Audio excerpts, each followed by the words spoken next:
this week's parsha, we find that Yaakov gives his brachos to all of his sons, and before he starts the brachos, he says, "We want to tell you when the Mashiach comes." Right. Sounds really geschmack. Then Rashi says he forgot. Right. Like what in the world? Like the Yaakov, like before he wanted to tell the Mashiach, and now it's like must be wrong. So I'm going to give you brachos. Before he didn't want to give them brachos. Right. Your question is very good. I mean, the lashon of Rashi is mashma. The mashma is that he wanted to tell them Mashiach and not do anything else, and then once he forgot that information, Hashem took away that information. So he had to figure out something else to do and give a brachas. But it could be that Rashi doesn't mean that. Rashi just means like this. Yaakov says, I want to tell them what will happen bi'achris hayamim. Right? That's what the pasuk says, the end of days. And then he gives them a bracha. So Rashi is just explaining he's not doing what he said he would do. So the dvarim acherim just means not that he would have given brachas anyway. But the point is that since vis-a-vis achris hayamim, this is a different topic. So that's called hisian l'davar acher. He has to go on to something else. Meaning, just like we would say, plan B. I have to go on to the second thing I was going to say because I can't say the first thing. See, that's the lashon of Torah. Yeah. So I have two questions, but they're both about making brachas and eating. So the first one is, if somebody is stuck in a situation where they're forced to eat non-kosher food, then should they make a bracha on it? And is there a nafka mina if it's treif like pork or treif like a treif a cow? And if somebody is chas v'shalom only able to get nutrients through an IV drip, should they make a bracha on that?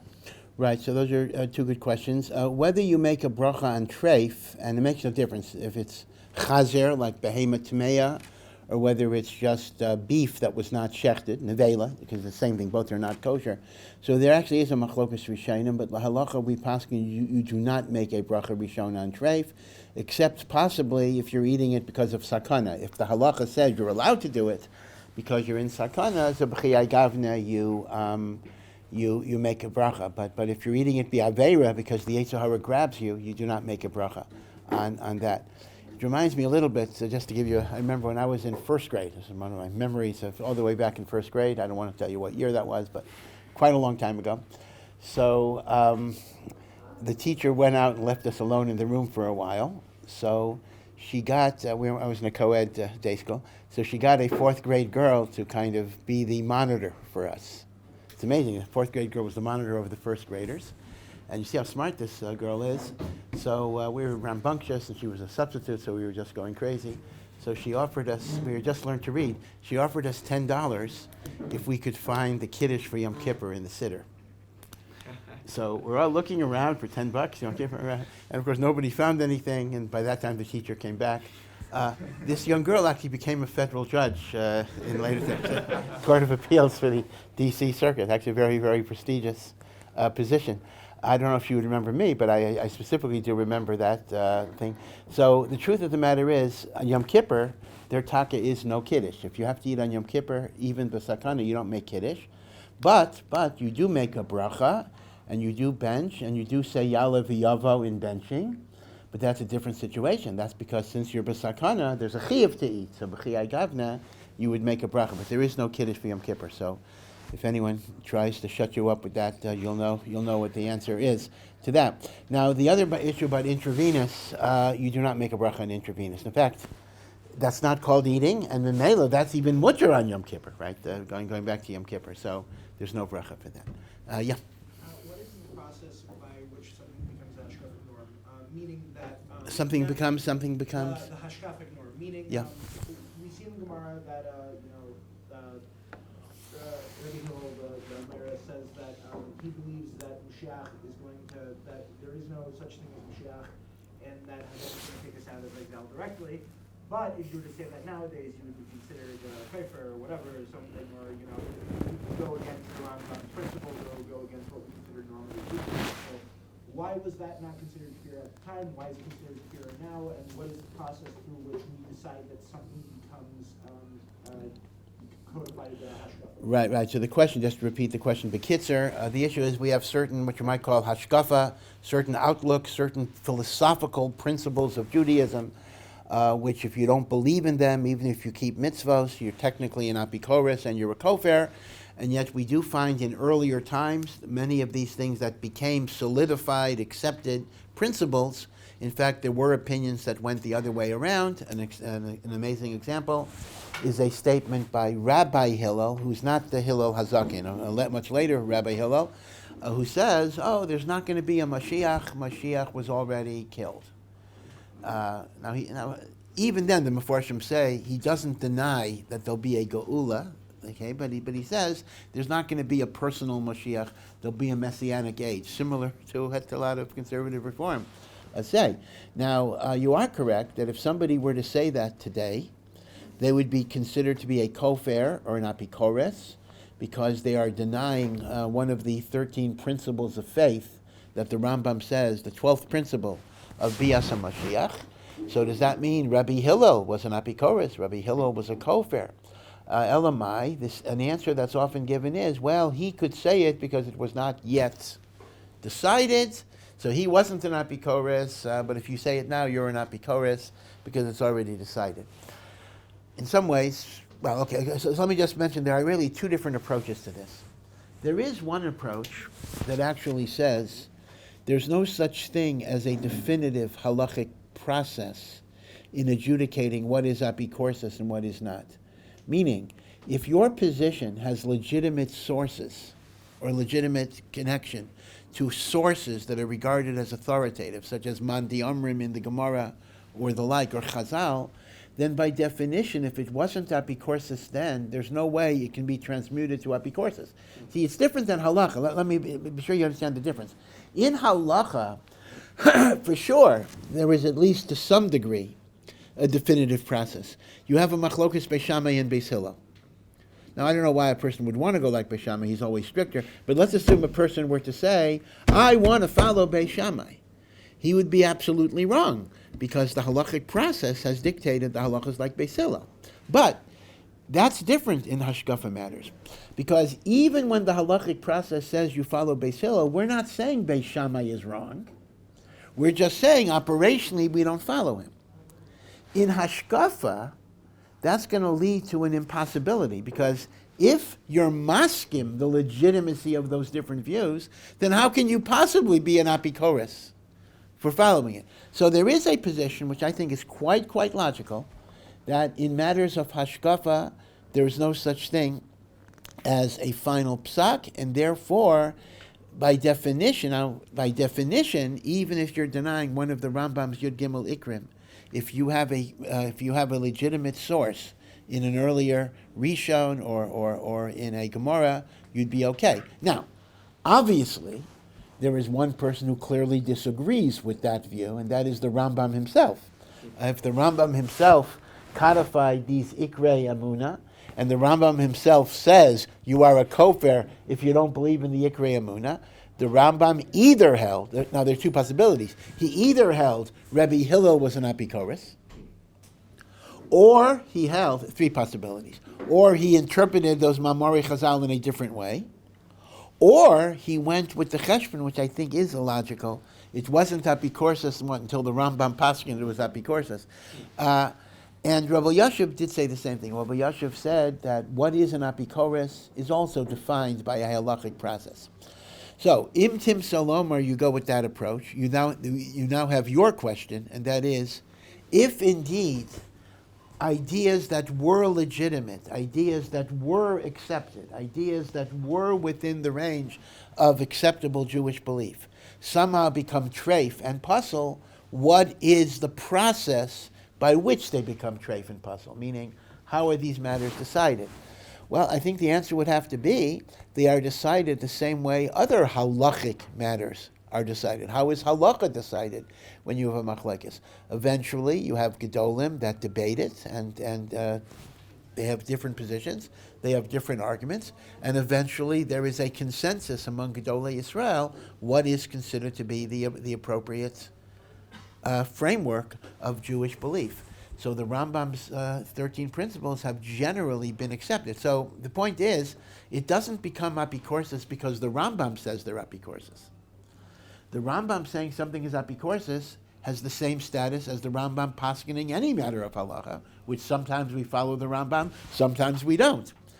I mean, the Rambam Shita doesn't automatically become halacha because it's the Rambam Shita, as great as the Rambam is, but the Rambam Shita becomes halacha when generations of Gedolim adopt it and consider it as true. But it is a very, very murky area. In the morning, we give a share in the Yud Gimel, in the Yud Gimel Ikrim, and the Rambam Lakdama L'Chelik. And, this has been something we've been talking about a lot. I mean, Rav Yosef Albo, for example, who lived over almost 200 years after the Rambam, took the position there are not 13 principles of faith. There's only 3 principles of faith. Mitzios Hashem, reward and punishment, schar v'onesh, Torah min hashamayim. And according to Rav Albo, if a person believes in divine reward but doesn't believe in a personal Mashiach, Rav Albo says, he may be mistaken, surely, but he's not an apikoros. So what's complicated about this is that there is a machlokes whether there can be a machlokes. Meaning, there's not only a machlokes in Ikrim, but are you allowed to have a machlokes in Ikrim, right? You're going to have a machlokes on whether there can be a machlokes. So it's very, very mesubach. But what can I say? If the Rambam disagrees and Rabbi Yashiv in modern times disagrees, I can't say anything on my own. But there is a strong logical position that in matters of Ikri, Emunah, and Hashkafa, there cannot really be a final halacha if you're rooting yourself in authoritative sources. Yeah. Yaakov Avinu speaks very harshly to Reuben, Shimon, and Levi. Reuben loses the firstborn status, Shimon has to be scattered. Somehow Levi gets to serve in the temple, the Kahuna, Moshe Rabbeinu gets the Torah. What happened there? Right. So the problem basically is that Yaakov Avinu on his deathbed is sharply critical. Of course, Reuben, that's a separate matter, but Shimon and Levi are cursed for their violence, are cursed for the killing of Shechem. Again, Ramban points out, by the way, he doesn't condemn them as murderers. In other words, Alibid the MS, the people of Shechem were chayav misa because they failed to punish what Shechem did, and under the Noachide law of establishing courts, they're chayav misa for not adjudicating wrongdoers. But nevertheless, Yaakov is certainly not happy with what they did. It wasn't the right thing, and the like.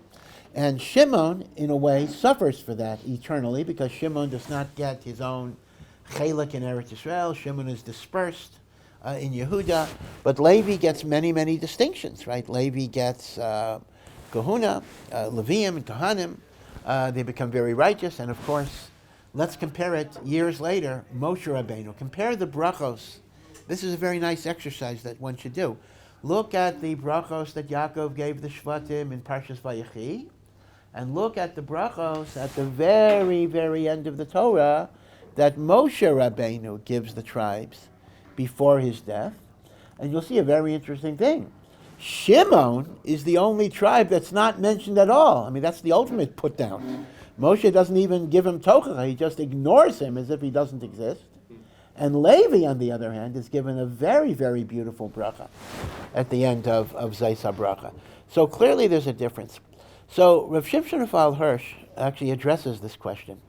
And he says a very, very beautiful point. He says that Shimon and Levi had a certain quality.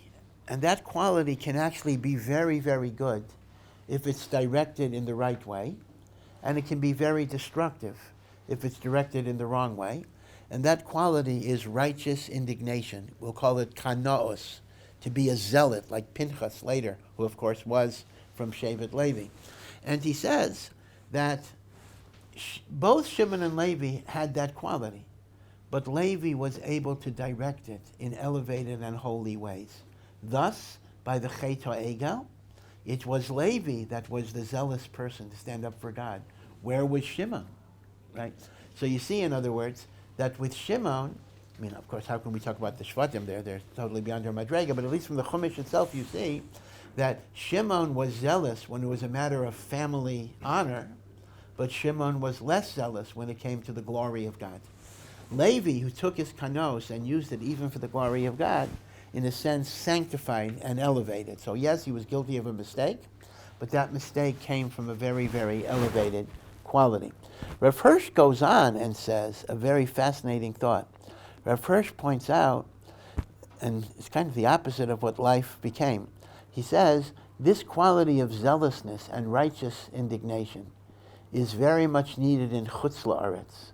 When you're living in a hostile society of non-Jews, a Jew has to have the courage to stand up for what's right and not give in to political correctness or woke culture or whatever it is. In Eretz Yisrael, b'dafka, you should pursue the path of peace and shalom among your brethren. Now, in a funny way, it's kind of the opposite today, because Eretz Yisrael is a hotbed of righteous indignation and offense. But again, Rav Hirsch might have been talking about if more of the Eretz Jews are keeping the Torah, it may not apply necessarily. This may have a din of Chutz La'aretz based on Rav Hirsch.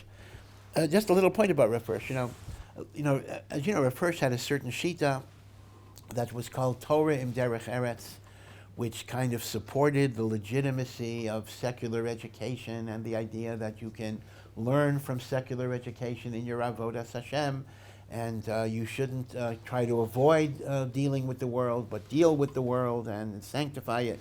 Torah im derech eretz, sometimes abbreviated Tide, like the detergent Tide.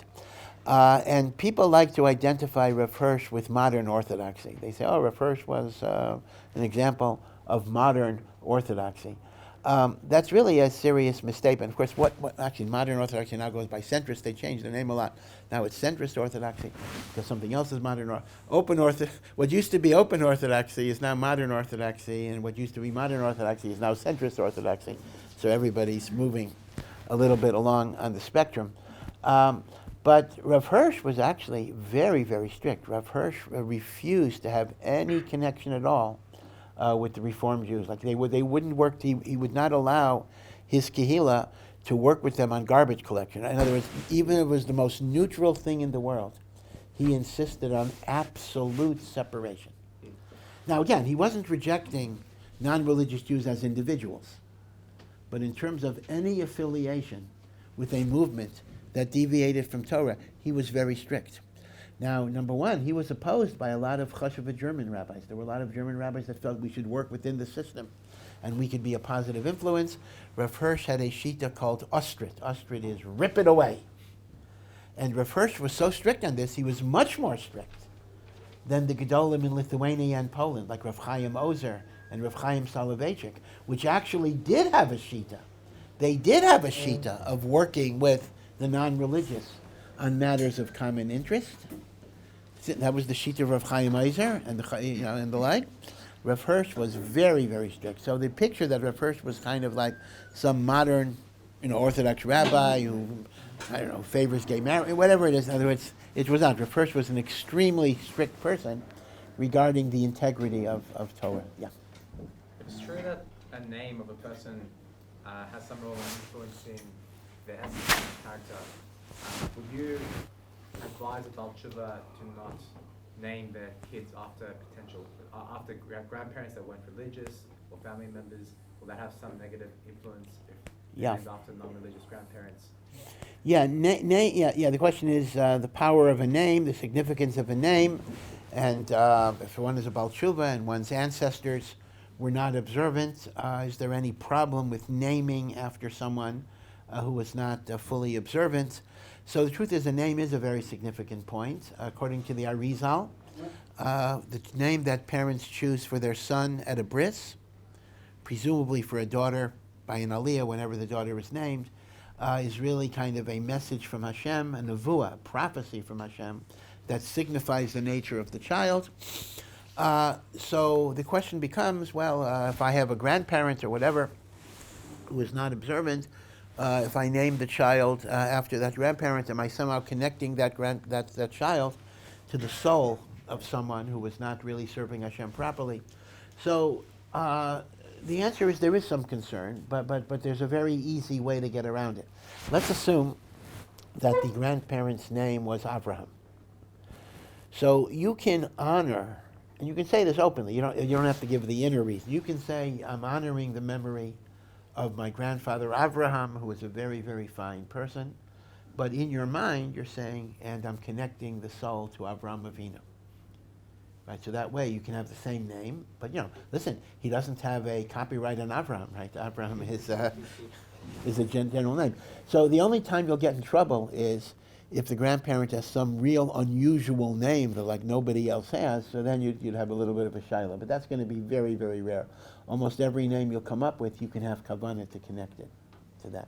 So that would be the solution. That way you're honoring somebody, you're memorializing them, but you have kavanah that the spiritual connection should be formed via the other. It is Gnevas Das, that's 100% true. Your mother or your father will be thinking that it's... Shalom bias. Yeah, but for Shalom bias it would be much. That type of Gnevas Das is okay, yeah. This is Ascendant.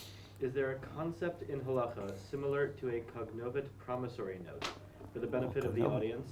An agreement to pay that authorizes a third party to admit to a court or based in on behalf of the debtor that they owe the money if they don't pay by a certain date.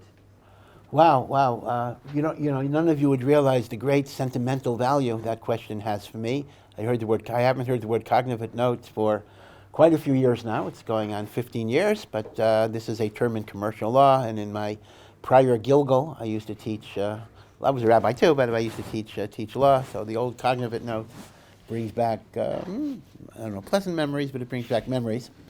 So again, just in case you didn't get the definition, this is simply a clause in a promissory note. Somebody borrows money and they sign an IOU, I'll pay you $100, and it says that the creditor, the malveh, the lender, has the right, if I don't pay, to go to court and get a judgment without notifying me. In other words, I'm waiving my right to be given notice and to argue my defenses. I'm mochel all of my defenses ahead of time, and that's the confession of judgment, or COGNOVIT is just Latin for that. So the question is, does halacha have such an institution? It absolutely does, 100%. And so halacha obviously had it way before this, and that is simply called an odisa. An odisa is simply a document that says, I hereby admit to you that I owe you money. And even if I don't owe you money, the odisa is binding as a hodas baldin, the admission of a person that he owes money, and that is a 100% his chayvus. So if I sign a star that I owe you, that I borrowed money from you, even if I didn't borrow the money from you, I am a chuyiv to pay. So that's essentially the same as a COGNOVIT note. Yeah. Another question about money. If a institution is dealing with people who are not contributors from the money, and therefore they make a takana that if you pay us now, then it'll be 10% less than if you would pay us in the future, is that considered ribis or not? Yeah, this is actually a very, very, very important question. These are cash discounts.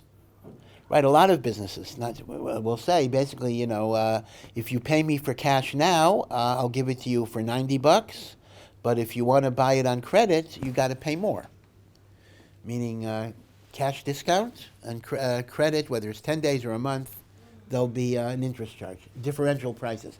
So you actually are 100% correct that a cash discount clause can often be a serious shaila of ribis, because even though it's described, you see, it's a matter of semantics here. Yeah, a person might say, oh no, it's not interest.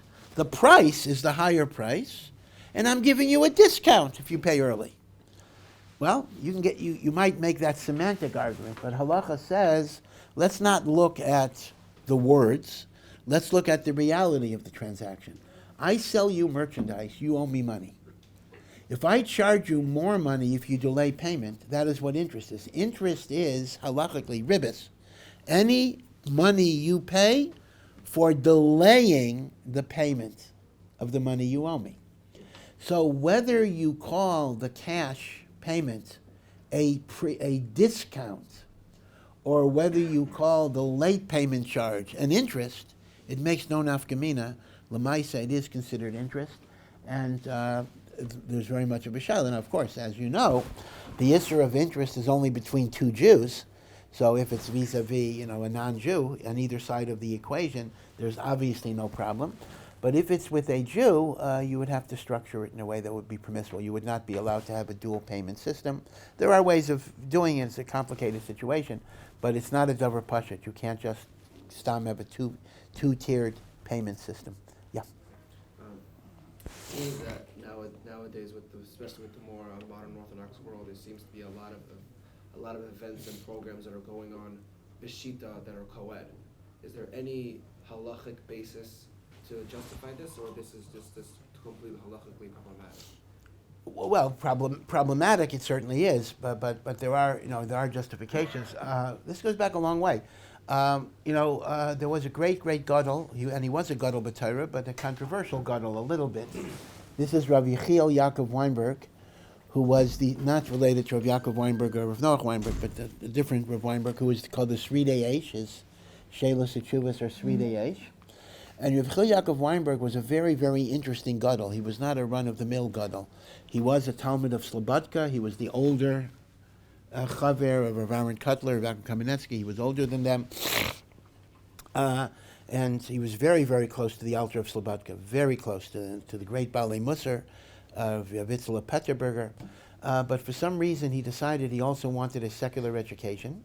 The Alter tried to talk him out of it, but he went to Berlin and he got a doctorate. A little bit of a question if he actually got a doctorate or everything but a doctorate, but he did write a dissertation, and eventually he became the head of a rabbinical seminary in Berlin that was Orthodox, but it tried to combine the regular yeshiva learning together with academic study of Gemara and the like.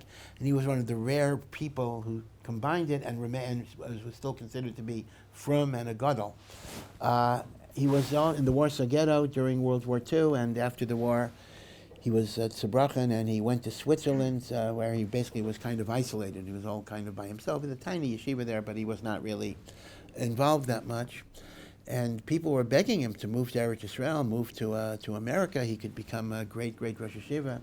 So he said he would love to move to Eretz Yisrael, but he thinks he's not going to be accepted. He said the yeshiva world will not accept him because he was too modern, and the academic world will not accept him because he's too frum. So he felt he had no makom in the conventional world. Very, very sadly, he probably was correct. Maybe YU, but whatever it is. But he stayed in Switzerland. I'm bringing him up because he writes that when he first came to Germany, it was a big culture shock for him. He was a Polish Yid. He was a Yid from Poland. His life had been spent in the yeshiva world of Slobodka. And all of a sudden, he comes to Germany and he sees people going to college, from Jews going to college, four-year colleges, graduate school, medical school, Torah Derech Eretz, the first Shita. And he sees coeducational youth groups on Shabbos. This is way before NCSY. And to him, this was like a total culture shock. And he thought, and the only way he could explain it initially, he said, was, okay, listen, German Jewry was so close to the bottom, like they were so without any hope of anything, because reform had consumed them, then you have to give them this watered down stuff, because otherwise they couldn't take anything better. You couldn't go to an assimilated German Jew and say, why don't you go to yeshiva and learn all day? It wasn't shaykh. So his shita was that Rav Hirsch and all of this stuff was b'di'evet. It wasn't, even Rav Hirsch didn't take it seriously and the like, but it was the best you could get away with. And that actually was a common understanding of Rav Hirsch in Eastern Europe. The Litvische Gedolim all were machshav Rav Hirsch. Rav Hirsch's whole shita is a contradiction to their shita. So they said, he did what he did because he couldn't do it better. But the Sridei says that as he was longer and longer in Germany, he was convinced that this was not a b'di'evet or a second-rate shita. This was actually a whole derech of Avodas Hashem that had milas of its own. Again, he wasn't saying one is better than the other, but he said that for some people, this was the highest shita, this was the best shita, this was a good shita, because it allows you to connect to the world, it allows you to bring the Torah into the world, etc. So we had a whole epiphany, a whole change in Mahalech regarding Torah Derech Eretz. Now that's not directly answering your question yet. That's referring to Torah Derech Eretz. But what about the coeducational programming? So there was, I don't remember the name of it, maybe Noam or something like that. There was in Germany, as I indicated, a Shabbos youth groups for teenagers. And it involved mixed singing. They were coeducational and mixed singing and the like. And Rav Sridi H. was asked, I mean, how can this be allowed? It's a question of Kol Isha. And the Sridi H. has a very famous tshuva. In fact, modern Orthodoxy loves the Sridi H. because you can usually find like lenient opinions on all of these different things, in which he actually came to the conclusion that based on different halachic arguments, that if multiple voices are singing, you don't really pay attention. But his main point was that these types of things were justified if they brought people to Hashem and they were conducted with Yiras Shamayim, and you kept the technical halachos like negia, no touching, and the like. And therefore, he felt that the environment in Germany did justify this type of mixing. Now, obviously, psukim like that are very situation dependent, meaning every situation is going to be different. But that is the guiding light of organizations, let's say like NCSY. I don't know how many of you were part of NCSY or became from through NCSY, but many years ago I was involved with NCSY myself, and I saw firsthand the tremendous positive work that they do, and the fact that many high school boys and girls that emerged became true B'nai and B'nos Torah in the course of their lives from an environment that we would normally not consider to be the most kosher type of environment. My Rosh Hashiva, Rav Ruderman, had the classic line about NCSY, because one of the issues is NCSY needs advisors and they need teachers. So the teachers they recruit are from the yeshiva world. But many yeshivas don't allow their students to participate in NCSY because it's co-ed and everything else. So while you would allow it, but let's say a lot of yeshivas would not allow it. So my Rosh Hashiva's description of NCSY says NCSY is the Parah Aduma. The Parah Aduma purifies those who are tameh, but it may contaminate those who are tahor. So he says, yeah, NCSY Vadai purifies those, but it may be bad for yeshiva guys. So typically, therefore, NCSY would have to either get YU people, very fine YU people, or they would get married people. People were married who would come with their wives, like that was my situation, and the like. So co-ed is a b'di'evet, and even the Sridi Eish would say it is a b'di'evet, but it can be justified if you keep the halachas of yichud and you keep the halachas of negia, and you follow whatever permissible psakim you have about kol isha, but you have to follow them la halacha. And the goal is to bring people to HaKadosh Baruch Hu and to Torah with Yiras Shamayim. And all I can tell you is, you can't justify something just because it has good results. You have to go through a halachic process. But I can tell you that NCSY over the years has phenomenally great results. I mean, it is absolutely a wonderful organization. Just one of their many things. Every year, they have like a 3-day, all-day kollel for high school kids, boys and girls.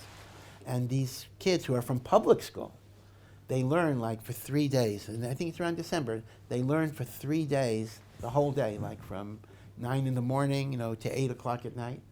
And I once had the zechus to be at one of those kollel programs. I mean, it will blow you away, the hasmada and the dedication and the enthusiasm.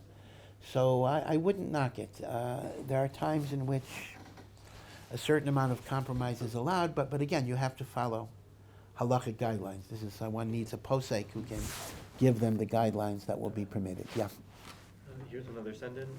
If everything is found in Torah, where do we see the concept of radiation/radioactivity? Wow, I'm going to have to think about that. Everything is found in Torah. It reminds me a little bit of a statement by the Vilna Gaon. The Vilna Gaon said, every thing that will ever happen to a person and every mitzvah is not only found in the Torah, but it's found in the first word of the Torah, Bereshis. And indeed, the Vilna Gaon said, certainly every mitzvah of the Torah is found in the first word of Bereshis. So somebody asked him, every mitzvah in the first word of Bereshis, where do you find Pidyon Haben? Kind of a random question. And the Vilna Gaon said, oh, for sure, Bereshis, Ben Rishon Achar Shloshim Yom Tifta. Your first son, right? Your first son after 30 days. Now, of course, you're going to have another 612 questions about the other ones. I don't know what the Gra would say for the other ones. But he was asked Pidyon Haben. He gave an answer of Pidyon Haben. So certainly, I think everything is in the Torah. I don't have a direct answer. I mean, one thing that occurs to me is this: the notion of radiation is that you can be affected by something even if you're in the proximity of it and you're not touching it and you're not handling it, but if I'm near it, I get affected. Now, that's what radiation is. And part of the lesson of that is that you got to be careful about your environment. The Torah says you have to eradicate the 7 nations. The Torah says, Oy l'Russia, oy l'Shcheno. If you're adjacent to a Russia, you get affected. You get dragged down. Right? And tzaddik, right? Tov l'tzaddik, tov l'Shcheno. So you could say radiation is a natural phenomenon that says your environment, your saviva, will have an impact on you, even if you're not directly connected to it. And in fact, the Chafetz Chaim used the radiation mashal much, much later to explain a famous statement he made. I don't know if we have the exact words, but the way the statement often is stated, he says, the tznius in Paris is affected by the intensity of learning in Radin. And the comparison, meaning to say, the starker we learn, that will have an effect. And it's compared to a bomb. You have an atom bomb, right? So an atom bomb has ground zero, and then there's progressive radiation, and the radiation weakens with time. So he says like this. He says, Radin, or city that, Makam Torah, that's ground zero. That has the greatest intensity of that atomic energy. By the time you hit Paris, the radiation is very attenuated. Maybe the learning in Radin is not going to create a great amount of learning in Paris, because the radiation gets weaker and weaker and weaker as you get further away. But maybe it will make the skirts a 1/4 inch longer than they otherwise would be. There are attenuated effects even thousands of miles away, and that's the nature of radiation. That's the nature of ruchnius. That's the nature of hashpa'ah. That is why anti-Semites are partially right. Don't tell them. When they blame the Jews for everything bad that happens in the world, in truth, we agree with that assessment.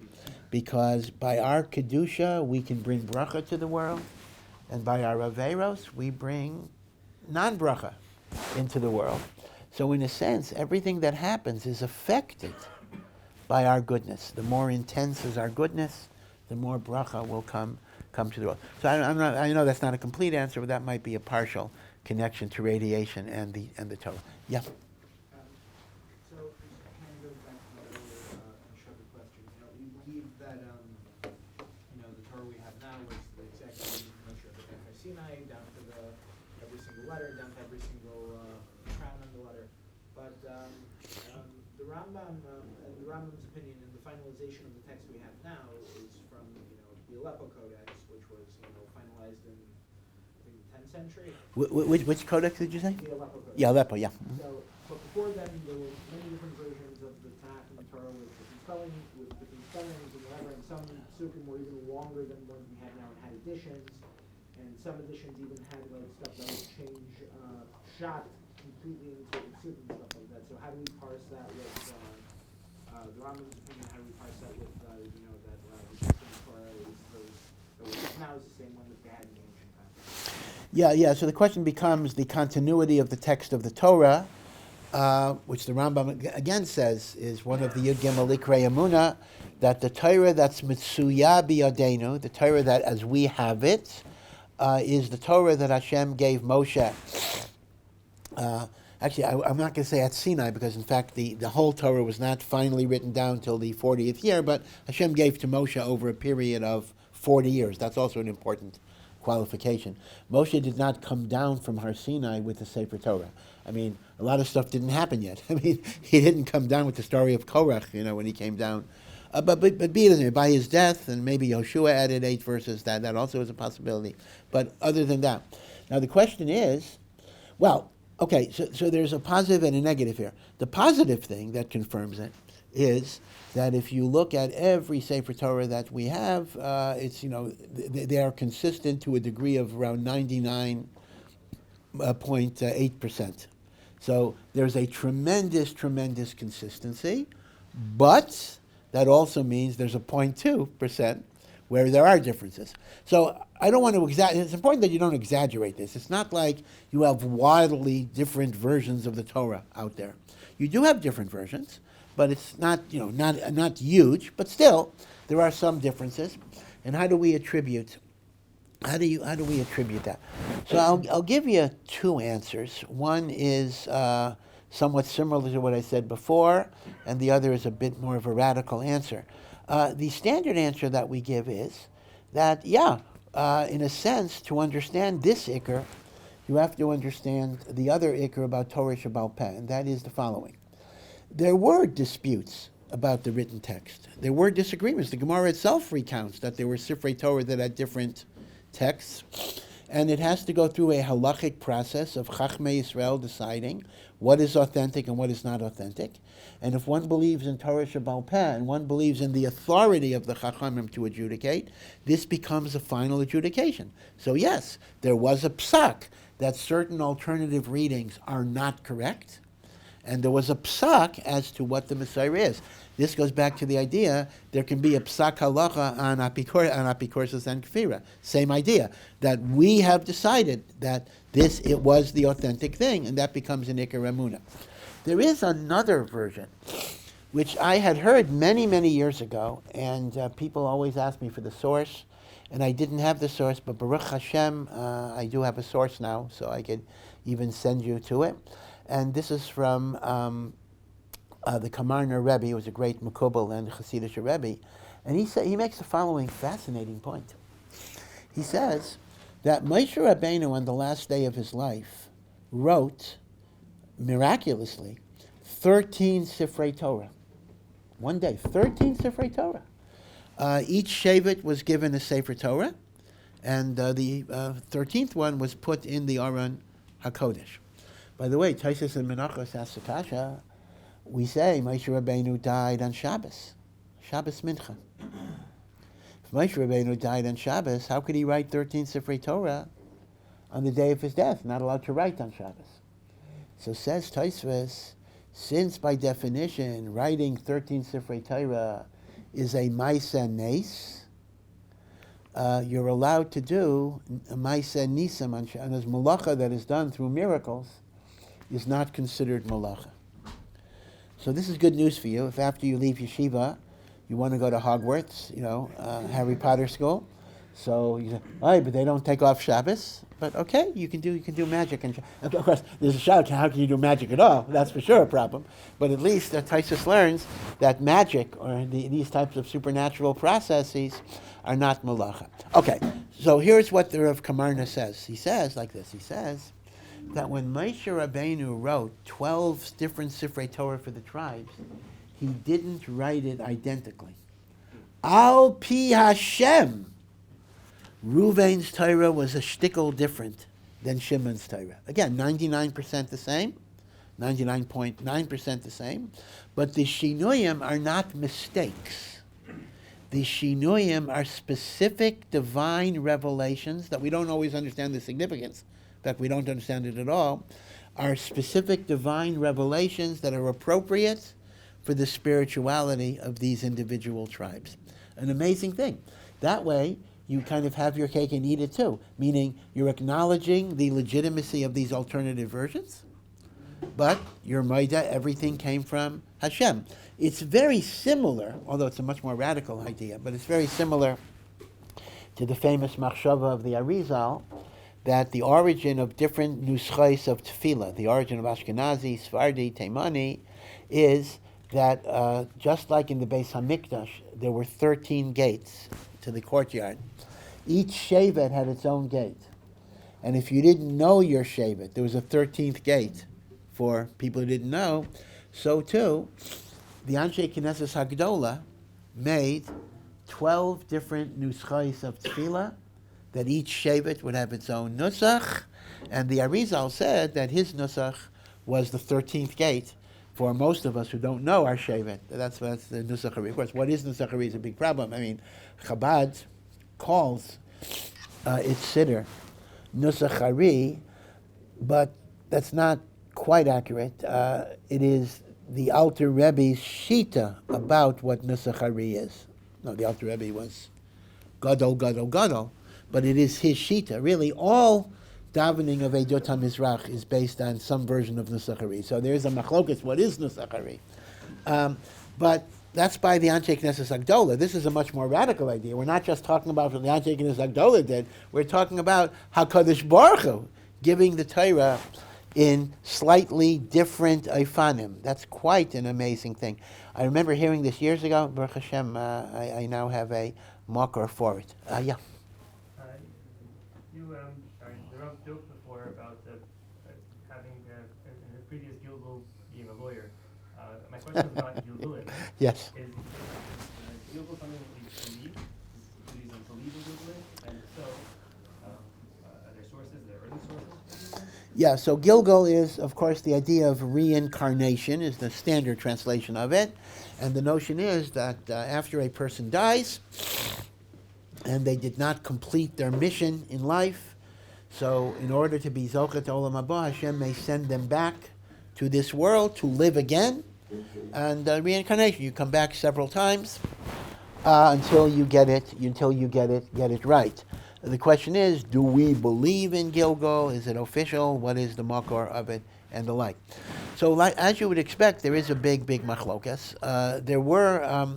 The ideas of Gilgul are not discussed that explicitly in Chazal. It's only after the fact you go back and you look for things.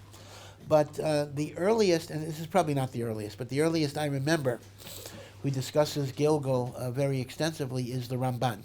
The Ramban, in his explanation of Sefer Iyov, he wrote a parish in the book of Iyov, explains that one of the reasons why tzaddikim may suffer in this world, right, the big problem, why do righteous people suffer, is the Ramban suggests, as Lahavdil, the Buddhists suggest, that as a consequence of reincarnation for sins that were committed in a prior life. So the Ramban, for sure, considers Gilgul very central as a secret of the Torah.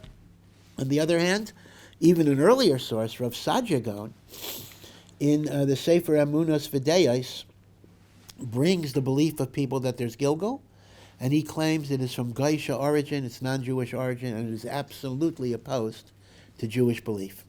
The Rambam does not mention Gilgul at all, and I assume from his silence that he does not subscribe to it. When we get to the Mekubalim, the Arizal, Rav Chaim Vital, then the world of Gilgul explodes. Rav Chaim Vital wrote a whole sefer based on the Arizal's teachings that is called Shar HaGilgulim, in which the theme of Gilgul is addressed in very, very extensive detail. The Vilna Gaon talks about Gilgul quite a lot.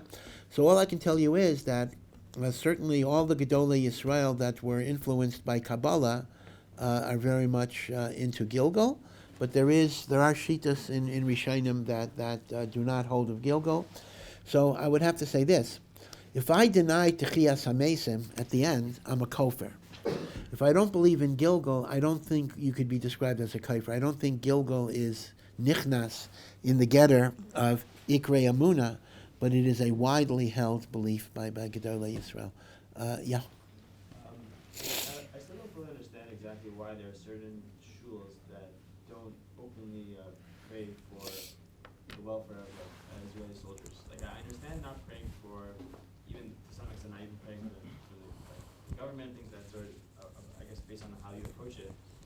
But if there are like Jewish people who are I guess like putting their lives in danger for the safety of Eretz Yisrael, so why doesn't every shul openly daven? Yeah, it's a very good question. The question is whether you say the prayer for the state of Israel, Tefillah L'Shalom HaMedina, depends on your overall orientation towards the state of Israel. Do I pray for the state of Israel? Do I pray that the state of Israel, should dissolve? Right? So one can understand that your stance towards Zionism may dictate whether you say the prayer L'Shalom HaMedina, especially the three most explosive words of that prayer, that Eretz Yisrael is described, or state of Israel, Medinat Yisrael is described in the prayer as Rashis Semichas Geulaseinu, the beginning of the growing of our redemption, in which you're giving it a messianic significance. So that is a big machlokas, right? Big machlokas. In fact, some people say the prayer without those three words, in fact, whatever it would be. But the question is, there's another prayer for Chayalei Tzahal, the Chayalei Tzva Hagana, right, the soldiers. Now here, we're dealing with Jewish people who are putting themselves in harm's way, putting themselves in danger. So what could possibly be the objection for praying for those people? Like, just because, even if I'm an anti-Zionist or whatever it would be, why wouldn't I daven for the Chayolim? You know, it is a very, very good question. The answers that are given are really, really shvach answers, shvach answers.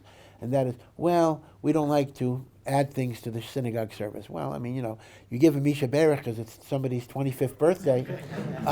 No problem there. Chayolim, we don't add things to the Seder Tefilla. You know, so it's one of those answers that is really not an answer at all.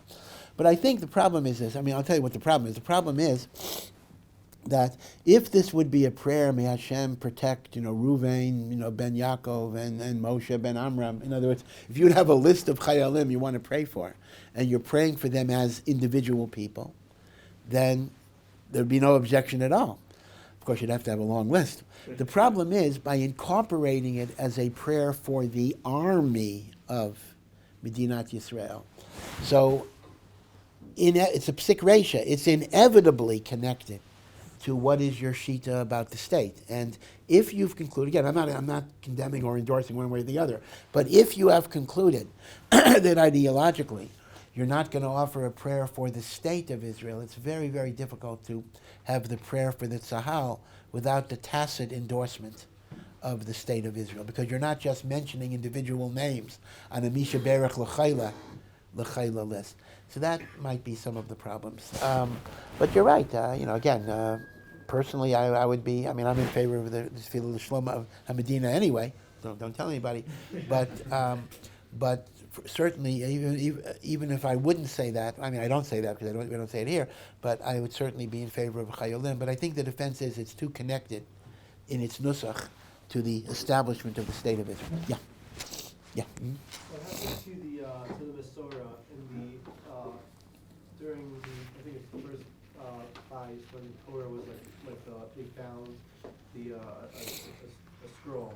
What happened to the Masorah from Torah from Moshe Rabbeinu in that time period? Yeah. So this is really a reference to one of the most difficult stories in Tanakh, and that is during the reign of some very evil kings. You had Chizkiyahu was a very righteous person, but Chizkiyahu had a son Menashe, who was a big Rasha, and Menashe had a son Amon, who was also a Rasha, and ad kedei kach that the implication was that they kind of destroyed all the Torahs that existed, and then Yoshiyahu, who was Menashe's grandson, became king at the age of 8. And somehow he was inspired to be a righteous person. And it's recorded that they were digging around in the Beis HaMikdash and they found a Sefer Torah. The implication was that there was no Masorah. The implication was everything was lost. But they found one Sefer Torah, and that's how they rediscovered Yiddishkeit and the like. Now, if you take that story quite literally, then you're going to have a question. Well, if everything was lost but this one Sefer Torah, what about the Torah Shebaal Peh? Right? Who was keeping the Torah Shebaal Peh? Who was preserving the Torah Shebaal Peh? Right? You're not going to rediscover the Torah Shebaal Peh because you find the Sefer Torah. Right? That's the question. So once again, I'll give you two answers. I mean, one answer would be that remember that Yoshiyahu himself, as a little boy, was tutored by Chilkiyahu HaKohen, who was Yirmiyahu's father, and the like. So apparently, even if Menashe destroyed the written Torah fakert, it could be the Torah Shebaal Peh was v'dafka preserved among Yechidei Skula, because that you couldn't take away, right? In other words, the evil kings could destroy every physical thing, but unless they just murdered everybody, there would be still some people who preserve the Torah in their minds. So that's one answer. Another answer is there is a fundamentally different understanding of the whole story. When you read the Book of Kings, Book of Malachim, you get the impression that there was no Sefer Torah at all in the world other than this one. Chazal don't understand it that way. Chazal say what was so amazing about the Sefer Torah was not that they found a Sefer Torah. There were Sefer Torah, but rather it was open to a certain place. Even though it was in a basement, somehow miraculously it was open to verses about Tochacha, that if you don't do tshuva. So what was so amazing is Hashem is giving them a sign that they better change their ways or there'll be a churban. So if you understand that the singularity of the story is not that they found a Torah, but they found a Torah that was opened up to a specific place, it's entirely possible that there were many Jews that were still keeping the Torah, and the oral Torah was preserved. There never was a hefsek in the Messiah based on that understanding. I think if you look, I'll tell you a very interesting set of books to look at. Rabbi Avigdor Miller, Zichrono Livracha, he wrote on many, many things, but he writes a very, very good survey of biblical history, the history of Tanakh. He puts it in with different observations and the like. And he makes the point, now some will argue with him, but he does make the point that even though you read Tanakh, or not Tanakh, but Nevi'im and Kesuvim, and you get the impression that everybody in Klal Yisrael was doing Avodah Zarah and Gila Rai Shvi Chazon, everybody was worshiping idols all the time, he says it was never more than a small minority of the people. Hashem holds Am Yisrael accountable for those sins, and therefore it's not like everybody was ignoring the Torah. There were many, many religious Jews, even in the worst times. So at that point, your question wouldn't be as strong of a question. Yeah.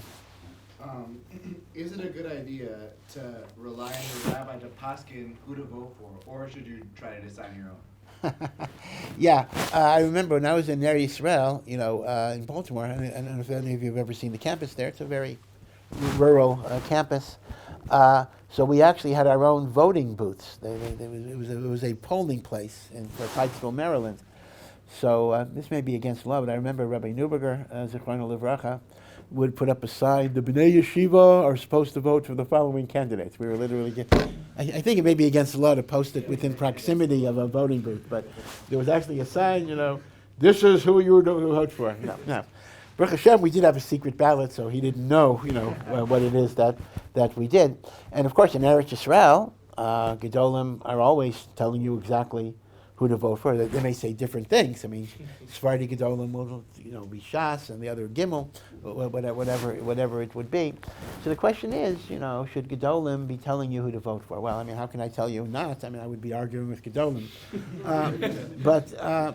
But it is an interesting question, and maybe Eretz Yisrael is different than Chutz La'aretz. I mean, some say, separation of church and state has legitimacy even within the Torah world, that Gedolei Torah should teach us midos and hadracha and psak halacha and how to relate to Hashem, and then we make decisions based on their teachings, how we translate that into the political realm. So let me give you a very simple example. I mean, sometimes you might have, let's say, a frum candidate who's a ben Torah and learning in Kailo, but he may not be as good as an administrator as somebody who's not frum. So if I'm concerned that there's too much garbage, in my neighborhood, and I want somebody who will pick up the garbage, maybe I'll vote for the non-religious guy, as long as he's not anti-religious and the like. So there are other shikulim, there are other considerations involved for who you vote for. And I can tell you this, based on numbers, based on statistics, it's very, very clear that many, many Haredim voted for parties other than Haredi parties. I mean, it's just a question of Lamaisa. The numbers indicate that there were many, many people who did make their own judgments. But, again, I have to repeat, the Gedolei Yisrael feel, at least most, I'm not going to say everybody, but most Gedolei Yisrael and Eretz Yisrael feel that given the fact that there is so much anti-religious sentiment among certain segments of Israeli society, it was important for religious people to have a unified front in voting for the religious bloc. And again, it's very nogeya. In America, you're not affected the effect of non-religious people in government is not going to be that strong. In Eretz Yisrael, it could be very, very relevant. Are you going to have to go to the army or not? Things like that. How much money will go to large families? So it really affects daily life and the ability to remain in Torah. So I think there may be a stronger argument for Gedolim to be more involved in the political process here than in Chutz La'aretz, because the stakes are very, very relevant and practical and day-to-day to the functioning of a Torah world. Yeah. The Gemara in Makot talks about if you get a trial in Chutz La'aretz and it's about murder and you, so to speak, don't like the outcome and you run away and you go into Eretz Yisrael, you can get a retrial. And Rashi says that that's because the Dayanim in Eretz Yisrael will be able to find a way to get you out of the din, so to speak. What's the schar behind this? Yeah, this is a very, very interesting idea. The Torah says, the Torah is actually talking about a runaway slave, but Chazal applied it to other contexts. That if a person was an Eved Kanani, even a non-Jewish Eved, and he ran away from Chutz La'aretz to Eretz Yisrael, he cannot be extradited back into slavery in Chutz La'aretz. And Chazal apply it to a judgment in Chutz La'aretz that you could get a retrial in Eretz Yisrael. The simple meaning is that Chazal say, Avira di'ara machkim, the air of Eretz Yisrael gives a person superior wisdom.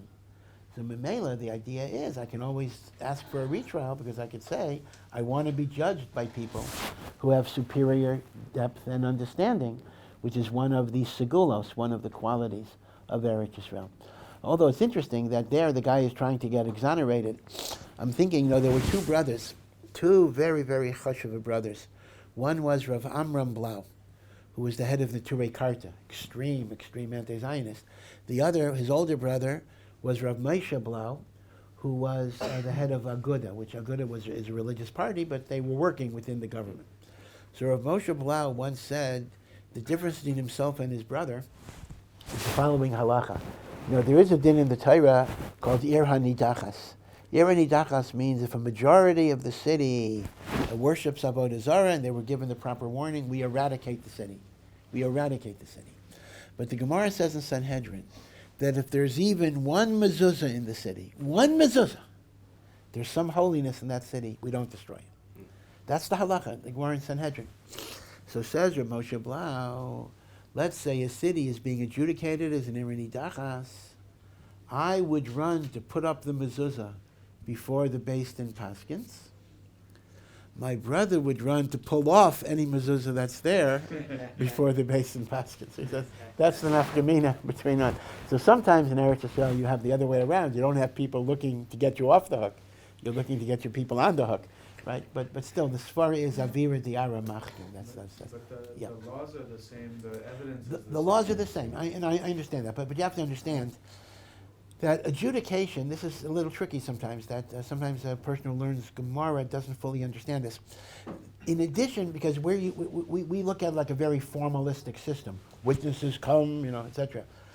A Beis Din has the right and the obligation, if they think a witness is lying, if they think there's something funny about the story, there is a certain way of determining if somebody is telling the truth. It's not an automatic situation that because a witness came or two witnesses came, memela, that's the end of the game. We investigate. So the notion is that even if the halacha is exactly the same, but the understanding, the discernment of the dayanim, to smell out a sheker or smell out an implication would be greater here, because that's also a function of the subtlety of your intelligence. So that's kind of a less formal aspect of the judging process. That's very, very true. In the back. Yes, do Sephardim, do they have a spiritually advantaged prayer service? And so should we all become Sephardi? Well, why would you assume they have a spiritually superior? Well, Sephardi would say so, yeah. They do Hashem, right? And that's to bring okay. reconciliation. They do vidui, yeah. confession. They yeah. do, the Kohanim actually do confront, these less amount of less than duty. Yeah.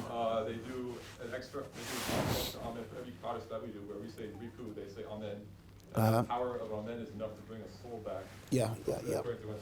So, You know, that is very interesting. I will tell you that there are many Ashkenazim who find, in Eretz Yisrael especially, you find yourself in Sephardic minyan very, very often, or you're in New York in Flatbush, you wander into a Syrian shul, or whatever it is.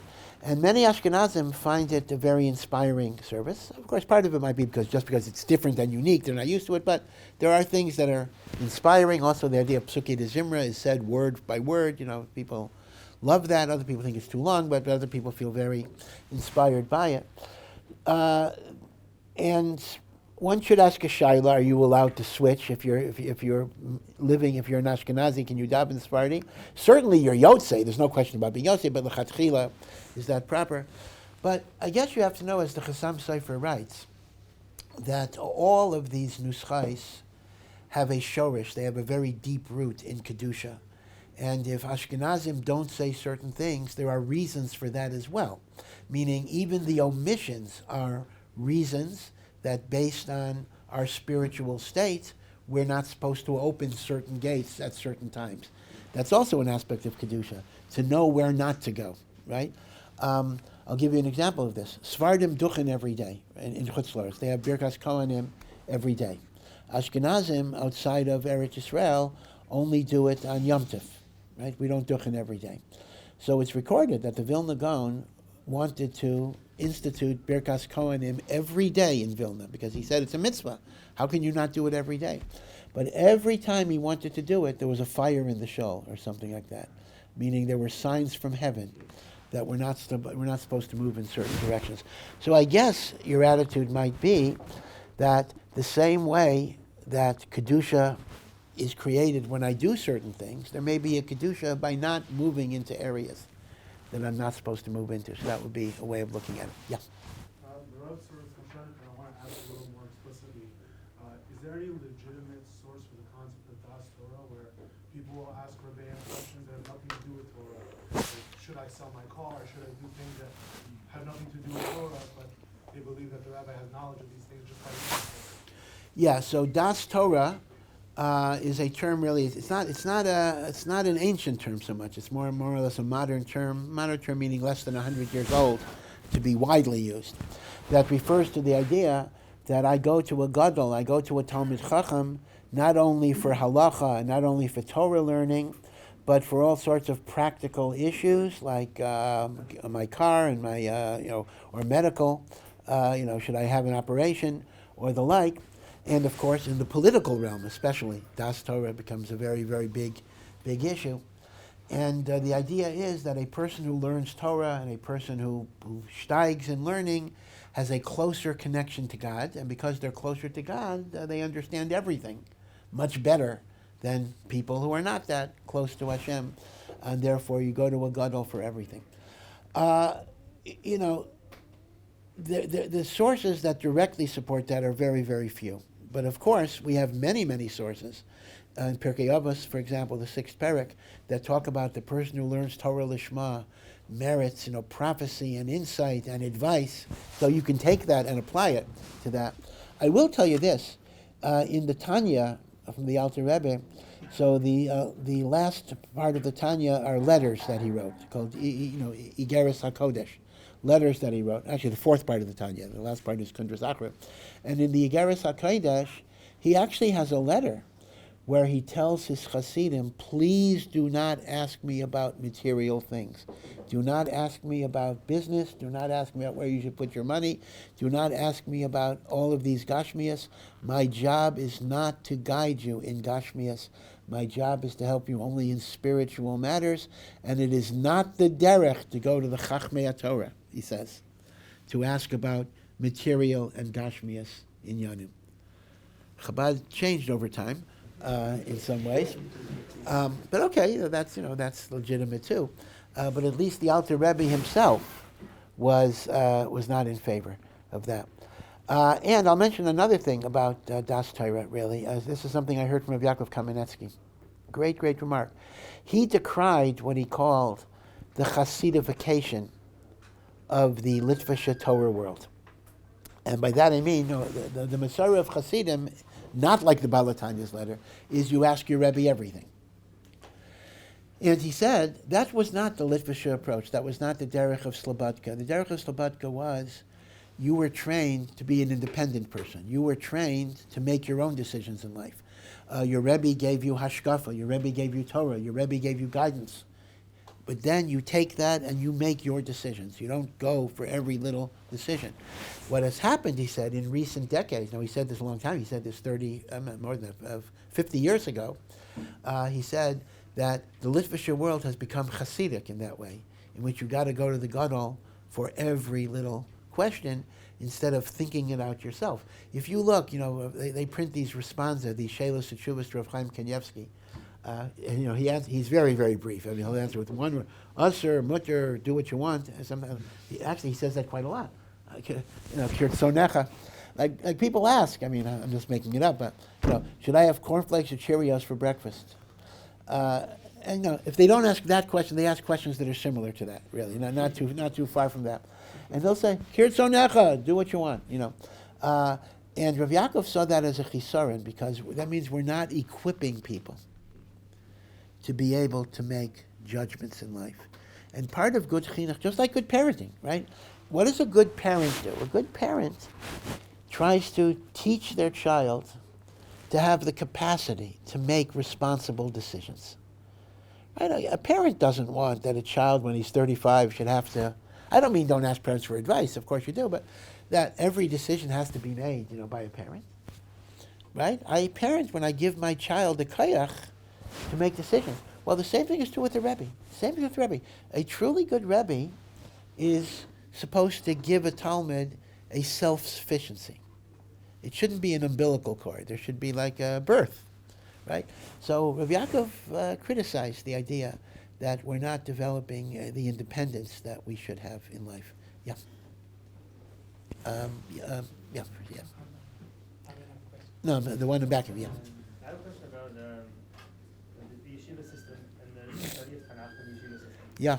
Seems to be like the emphasis is on Torah, maybe in Torah, and the Gemara all the time, rather than reading to them. Why is it that I went to yeshiva my whole life and I have almost no background in reading to them? Yeah, again, 100%. I'll just autobiographically, I too learned very little Tanakh in yeshiva. Now I learn quite a lot of it. It's interesting that at different ages you'll find yourself connected to it.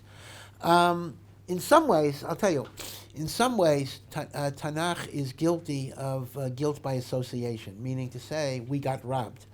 When the Haskalah movement began in the 1800s, so a lot of Haskalah was a protest against rabbinical Judaism. Oh, the Talmud is old-fashioned. The Gemara prevents you from looking at philosophy, looking at science. And if we want to be more civilized and more open to the world, we got to reject the pilpul of the Gemara that, God forbid, they say is narrow-minded. And therefore, we will concentrate, when we learn Jewish subjects, we will concentrate on Tanakh, on diktuk, on grammar, on poetry, on literature. So it became so bad that if you walked into a beis medrash and you saw somebody learning Nach, you suspected him of being a maskil. Wasn't even from. What is he looking at Nach for? Not looking at Gemara. Which means we got robbed. What do they say? They say, I think the Ger Rebbe said, I know 2 out of the 3 is right. He says, Zionists stole love for Eretz Yisrael, and Balei Tshuva stole Tshuva. And I don't know if he said this one, but the Maskilim stole Tanakh. Right? You understand the idea? Every Jew should love Eretz Yisrael. Why does it become a Zionist thing? Tshuva, what? Only a Bal Tshuva does Tshuva? That's a famous story. Somebody once introduced himself to one of the Ger Rebbes and said, I learned in Or Sameach, but then he added right away, but I'm not a Bal Tshuva. So the Ger Rebbe said, why not? Why aren't you a Bal Tshuva? Right? So he says, Balei Tshuva stole Tshuva, and Zionists stole Chibas Haaretz, and Maskilim stole Nach. So one might blame this on the influence of the maskilim, which is very, very tragic. But I have to say, in all honesty, it's not only the fault of the maskilim, because you actually find a much earlier movement away from Nach. The Gemara says in Avodah Zarah that a person should divide his learning into 3 equal portions, and the Rambam brings this to Halacha. A third of it should be Torah Shebichsav, which is Tanakh, and a third of it should be Mishnah, which is really Halacha, and a third of it should be Gemara, which is analytical learning, right? So that's what the Rambam says. That's Gemara in Avodah Zarah. But says Rabbeinu Tam, really, you can be, I'd say, all 3 with Gemara, because Gemara has psukim in it, so it's Torah Shebichsav, and Gemara has Mishnah in it, and Gemara has Gemara in it, and he even says at Drasha that the reason why it's called Talmud Bavli, which of course means the Babylonian Talmud, is Balul means mixed, because everything is mixed. So Rabbeinu Tam is already giving carte blanche to just learning Gemara. Now, if he gave such a heter, that got to be because that was being done. I mean, he must have been defending an existing practice. Now, Rabbeinu Tam lived in, the 1100s, so already by then, there already was a movement away from Nach. Possibly, I don't have all the historical evidence here, it may have been a reaction to Christianity, which took the Bible and etc., so we had to move away from it. In other words, they were the equivalent of the Maskilim later in that way. And then we have another statement of Rabbi Eliezer in the Gemara, kind of an enigmatic statement. Rabbi Eliezer, who was one of the great Tanaim, left an instruction, Minu b'nechem min hahigayon. Keep your kids away. Higayon means contemplation. What is contemplation? So Rashi interprets that to mean, keep your kids away from contemplating Tanakh. They shouldn't spend too much time. Actually, I shouldn't say Tanakh, because Shnai Mikra Vecha Targum is Halacha, but Nach, Nevi'im and Kesuvim. Like, why is that? What is this anti-Tanakh bias you're reading into Rabbi Eliezer already? But I think there was a fear that since the written Torah can only be understood with the Torah Shebaal Peh, when you sever it and you make it a separate limud, you have a danger. I mean, you can understand this. I mean, let me give you just a single example. You know, you read the books of Yoshua, Shoftim, right, Malachim, so you see the Jewish people as kind of a warlike, aggressive people, and you look at David HaMelech as kind of killing his enemies, right and left, and you get this idea. In fact, that was Ben Gurion's idea. I mean, for kids, take someone like Ben Gurion, who was a great Zionist, right? Ben Gurion, in spite of his education, wasn't into Gemara, wasn't into rabbinic Judaism at all, but he loved the biblical figures. But his understanding of the biblical figures corresponded to a militaristic depiction of what a Jewish state and a Jewish leader should be like. But that's not the vision that Chazal give us of these personalities. David was also a Talmid Chacham. He was Zakein, V'Yoshev, B'Yeshiva. So I think there was a real fear that when you detach Tanakh and you make it a limud b'fnei atzmo, you're going to have distortions because you don't have the Torah Shebaal Peh. Now, one thing I will tell you, I think it's pretty clear that even within the Haredi world, and Kal V'chomer, the other segments of Orthodoxy, there actually is a tremendous revival of interest in Tanakh. If you look at the Svarim that come out, you will see a surprising number of new Svarim Tanakh which integrate all the rabbinic teachings. It'll give you all the Chazals and all of that. And I think there is a hakara. We need to go back to Tanakh, but we need to be mechaber it with the Torah Shebaal Peh. So again, you check it out. Just go to any section of New Sfarim. You will see many, many things on Tanakh. Yeah. On a server David, one of the Knesset members, Ben Gvir, went up to Harabai, and Wow. there was a lot of pushback from the Rabbanut and from a lot of big rabbinic figures about doing so.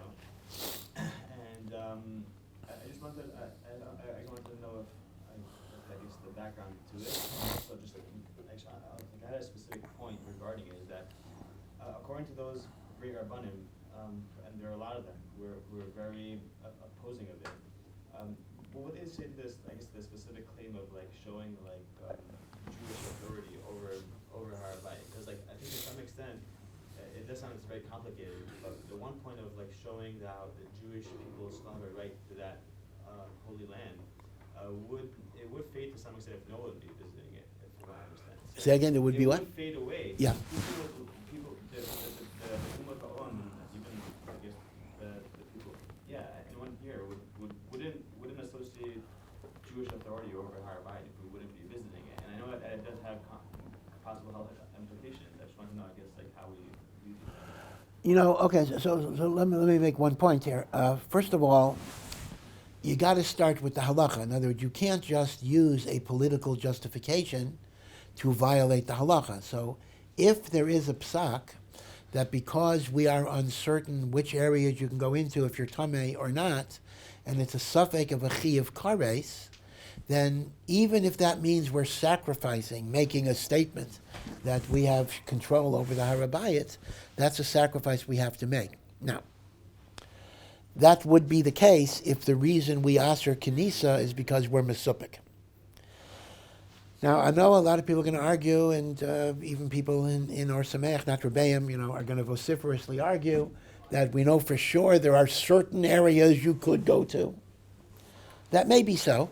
And in fact, I probably agree that halachically there are certain areas that are not going to be prohibited. But it's very easy to get mixed up. I mean, if I were to tell you, let's say there's a minefield with live mines that will go off. I say, listen, as long as you stay 6 inches away from that tree, you're going to be safe. I wouldn't feel that secure walking 6 inches from a live mine. So there is a concept that there are halachic restrictions here.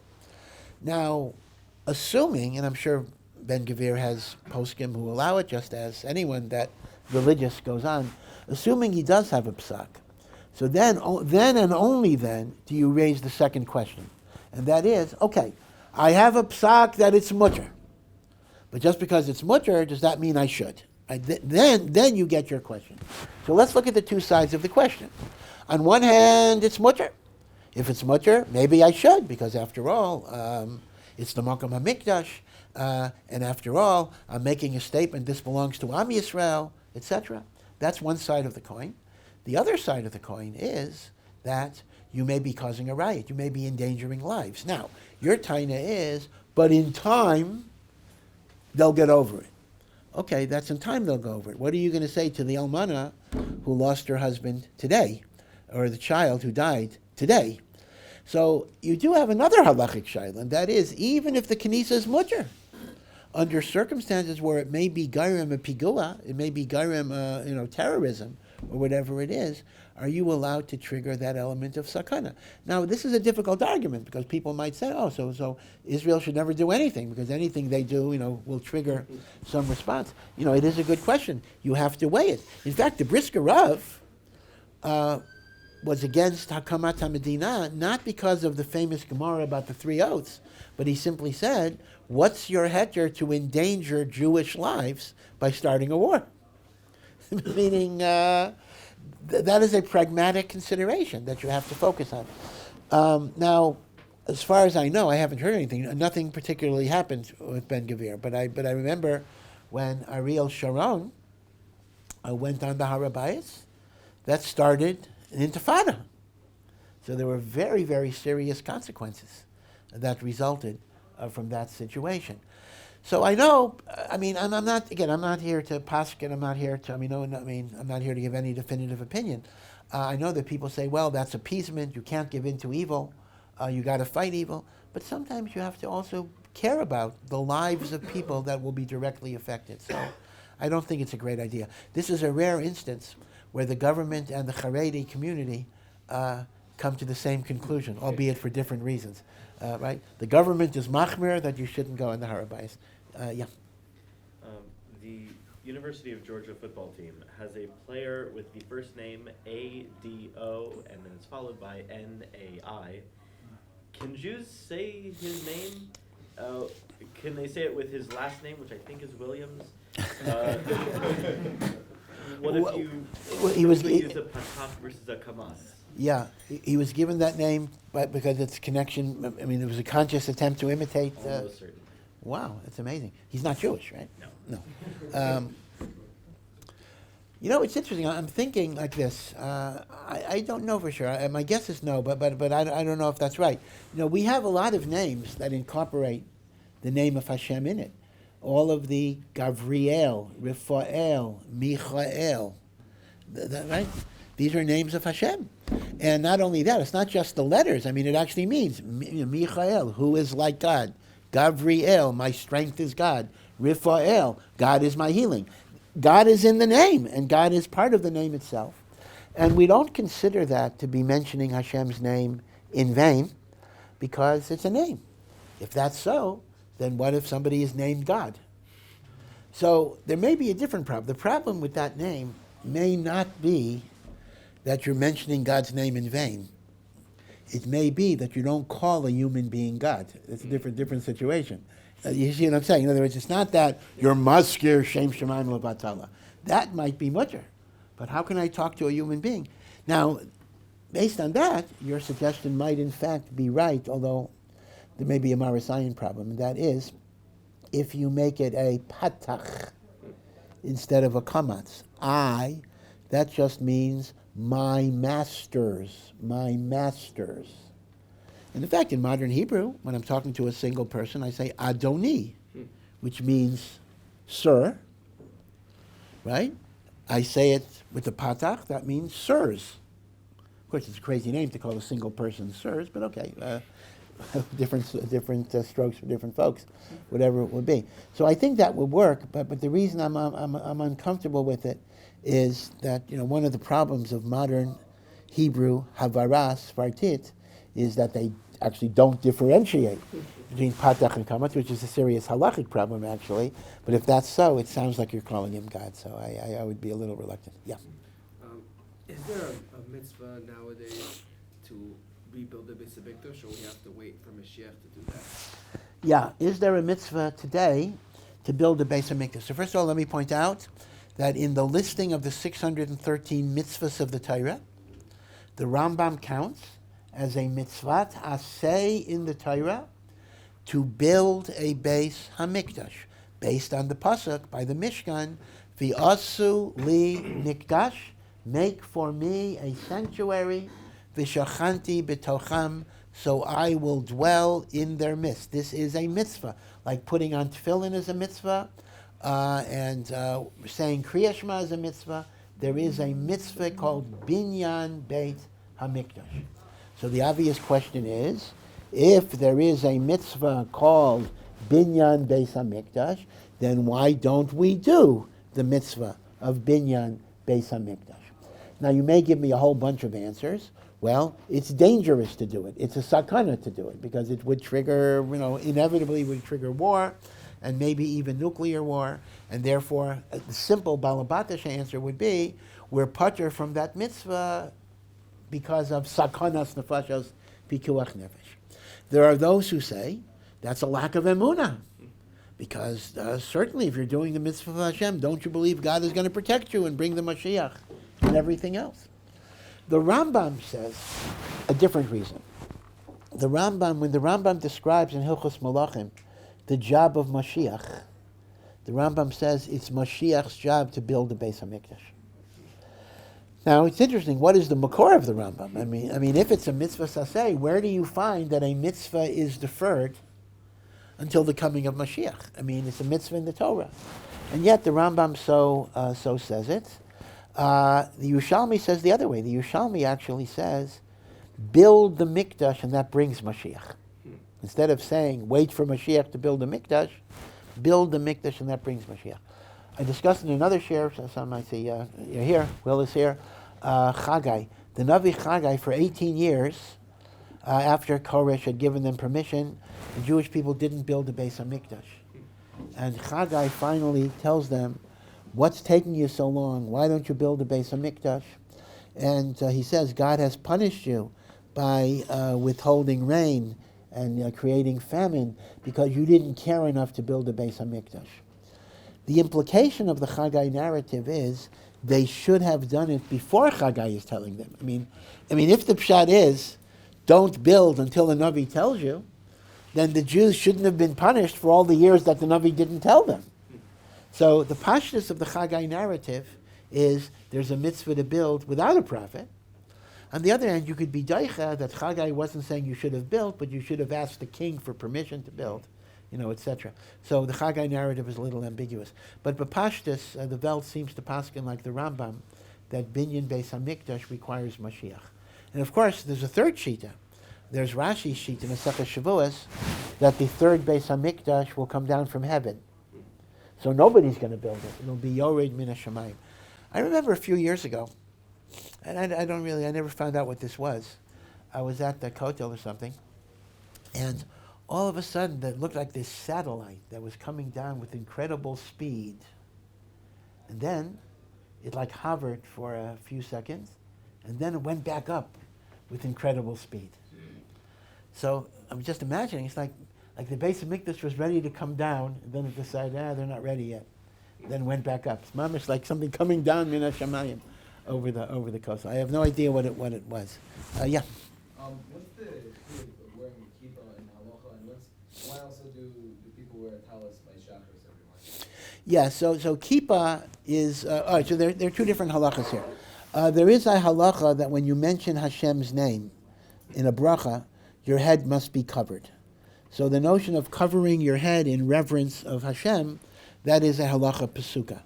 Now, the notion of wearing a kippah the whole day when I'm not learning, and even if I'm going to work and I'm not saying brachos, that has a din of a minhag, and that's based on another Gemara that Rav Nachman's mother had a premonition that he would grow up to be a ganef and the like, so she covered his head from the time he was a baby, so he should have the fear of Hashem on him always. In fact, that's what yarmulke, right? Yarmulke is Yiddish for kippah. Yarmulke, the origin is not so clear, but some say it's a slurring of yiras malka, fear of the king, reverence for Hashem. So because of this, it's become a minhag of Yerei Shemayim to wear a kippah. But Rav Moshe says that's only it's a minhag Yisrael, and therefore for parnasa and the like, if it's difficult to wear a yarmulke in work, you do have a heter not to wear a kippah and the like. Now, I think that Bisman Hazeh, you shouldn't use that heter because the working environment, in spite of everything that's gotten bad in the outside world, in one way, it's a little easier to be openly an Orthodox Jew in the workplace than it used to be. It used to be that you really could not wear a yarmulke at work. Now, even on television, they'll have, they'll have the gay lawyer, and they'll have the lesbian lawyer, and then they'll have the Orthodox lawyer. We're kind of just an unusual subgroup, and therefore it's regarded as respectable. So I would urge people to wear kippahs. It also reminds you of who you are, but it's only mitam minhag, except during tefillah and taskaras shem shemayim. I am told, although I always hate to say this in case I'm wrong, that in Rav Shimshon Raphael Hirsch's school, his elementary school and high school in Frankfurt, the students did not wear yarmulkes in secular studies. So even under the roof of his yeshiva, they did not have covered heads in the afternoon. Yeah. Are we supposed to take Rashi's, let's say, supernatural midrashim, like we just mentioned, the big mikdash falling from the sky? Are we supposed to learn these literally, or learn a deeper meaning, delve into it a little bit more, and learn what it's trying to teach us? Yeah, that's a very, very good question. Rashi himself doesn't tell us how to take these midrashim. The Rambam does, and I can't promise that Rashi would agree with the Rambam, but the Rambam says in the Hakdama Techelek that people always ask the question, are midrashim true or are midrashim false? And he says that's a false question, because they're certainly true, but they're not necessarily literally true. Meaning to say, people ask, are they literally true or are they false if they're literal? It says midrashim often have a symbolic meaning and a metaphoric meaning, and it is legitimate to try to explain midrashim to extract the spiritual content of it. This is the Mahalach of the Maharal and the Gra, in which they try to show the symbolic meaning of Agadata. That is a good point. Yeah. What's your opinion regarding tea bags on Shabbos? Well, it's not my opinion per se. I mean, the problem with tea is that tea is called kalei bishul, meaning to say it's very easily cooked, and as a result, kalei bishul cannot be placed even in a kli sheni, right? Right? If you have an urn, the urn is kli rishon. You pour the water into a cup, it's kli sheni. In many ways, a kli sheni is not capable of cooking, but if something is kalei bishul, it does get cooked. Ergo, you don't put a tea bag in a kli sheni. That's absolutely the halacha. The question becomes, what if you make it one step more removed? What if you then pour the hot water from the cup into another cup? You now have kli shalishi, kli revi'i, right? Is there some point at which it's so far removed it would be mutter? So we have Rav Moshe Feinstein's famous tshuva, where Rav Moshe says that even though a kli sheni cooks kalei bishul, a kli shlishi does not, and Rav Moshe permits tea bag in a kli shlishi, although he himself didn't do it, but he says it is mutter meikar adin.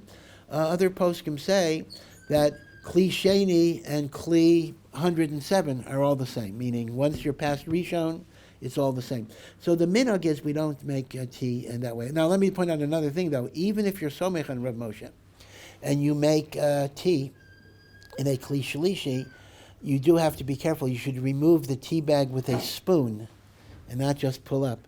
Because what happens is when you remove the tea bag, drops of tea fall out from within the bag into the water, and that's considered borer. That's considered separating from psolas through a kli. The porousness of the bag is like a kli of separation. So you do have to be careful that you remove it with a spoon so the drops don't come out from in the bag and drip into the cup. So that's the second thing to be aware of. Yeah? Well, back to the question of Tanakh, Rob mentioned that the Tosfot says that we rely on Torah to manage all three, Right. I believe there's a Torah Tanima that says that when the Tosfot says that, they say we, they're referring to the Talmidei Chachamim. I'm wondering if I've heard of this, if you think, and what do you think? That's interesting because that would imply that he's chelek on the Rambam. Because let me go over the Rambam again. The Rambam brings down the rule that you should divide your Torah in three, and then the Rambam says that only applies to a person who hasn't really mastered everything. Once you've mastered anything, you should spend most of your time on Gemara and just review Tanakh and Mishnayos occasionally. So the Rambam is Badafka saying, see, you're making Rabbeinu Tam say almost the same thing as the Rambam, but coming at it from a different angle. Rabbeinu Tam is saying even the Talmud Chacham is chayav in the thirds, but he's makayim at the Talmud Bavli. The Rambam is saying the whole chayav of the thirds doesn't apply to a Talmud Chacham. So I think the Torah Tamima might be trying to make Rabbeinu Tam shtim with the Rambam, but I didn't see that. I'll look it up. But it's not the mashmas of Rabbeinu Tam. If Rabbeinu Tam says we, he's referring not to him, he's referring to Talmidim in yeshiva, and the like. Yeah. So in your introduction to Chelek, you mentioned that the Rambam, that people that are Apikoros or Kofar, people that don't believe that Moses get the Torah in Mount Sinai, Yeah. don't believe every part of the Torah is Right. come from. But the question is, how in 2023, how can you blame someone of not believing in such a thing? It's such a hard thing to digest and to really believe in. So, like, blame a person for not being there. So Yeah, this is a big question which we haven't fully. I mean, I allude to it like every few days almost, but we haven't fully addressed it. I will address it in the morning shiurim, and just to remind people what the central issue is. The Rambam seems to say that in order to get Olam Haba, it's not enough that you keep the Torah. You have to believe in certain theological propositions about the Torah. You have to believe it's from God. You have to believe it's unchangeable, etc. Now, many Jews, majority of Jews, don't believe these things. But a lot of people don't believe these things because they weren't raised with those beliefs. They are the proverbial Tinok Shenishba, which means the kidnapped baby. And the question is the kidnapped baby have an excuse? Meaning, we say, for example, if I desecrate Shabbos because I never learned about Shabbos, I'm not fully responsible. Okay, that's about a halacha. Do I apply that same idea? If I didn't learn about the immutability of the Torah, do I have some type of excuse? So, B'Shem Rav Chaim Soloveitchik, it actually says, on fundamental principles of Judaism, there is no such thing as an excuse that I didn't know, because it's like an admission ticket to a theater. You want to go to a movie. Forgive my example. You want to go to a movie and you don't have money for the ticket, and you tell the cashier, "Well, I lost my job. I don't have money. Let me in." I go to a store. Give me money. Now, maybe they'll give you charity, but they have a right to say, no. You got to pay the admission ticket. So Rav Chaim Soloveitchik says, believing in these things is a condition to Olam Haba. If it's a condition, you can't use any excuse at all, which is a very strict view. This is a very extraordinarily strict view that says, sorry, I feel sorry for you, but you don't have the admission ticket. You don't have what it takes.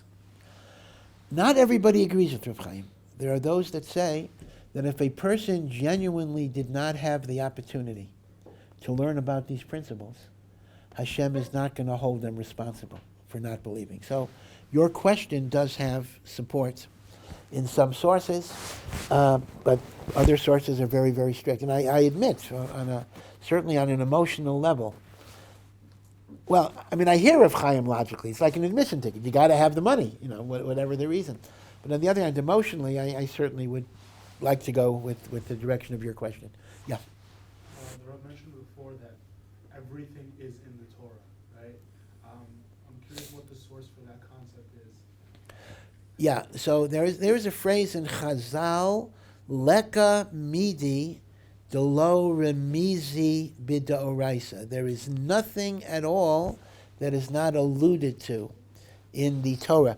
The source of that, I think it's the Zohar. It may be a medrash, but I think it's from a Zohar. I could look it up to be sure. Contradictory opinions on that concept, or is that widely accepted?